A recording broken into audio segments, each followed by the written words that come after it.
Fire সার্ভিসের ৫টি ইউনিটের ৩.৫ ঘন্টার চেষ্টায় নিয়ন্ত্রণে এসেছে গাজীপুরের পুবাইলের ঝুট গুদামের আগুন।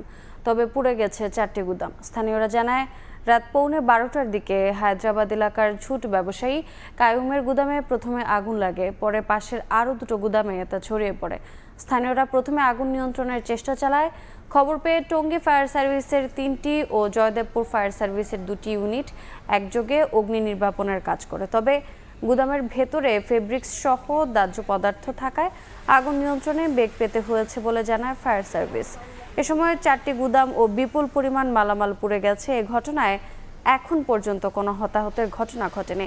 আগুন লাগার কারণ ও ক্ষয়ক্ষতির পরিমাণ সম্পর্কে এখন পর্যন্ত জানা যায়নি। টঙ্গী থেকে ৩টি এবং জয়দেবপুর থেকে ২টি, ৫টা ইউনিট কাজ করছে। প্রায় ৩ ঘন্টার মধ্যে আমরা নিয়ন্ত্রণ করে ফেলেছি। ব্যাপক পরিমাণে জুটের কাপড় আছে, সবই স্ট্যাক করা, এবং এগুলোকে সরায় সরায় আমাদের কাজ করতে হচ্ছে।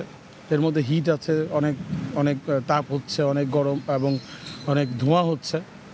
তো এই চ্যালেঞ্জ মোকাবেলা করে আমরা কাজ করছি। ইনশাআল্লাহ আগুন ছড়াবে না, কোনো সমস্যা নেই।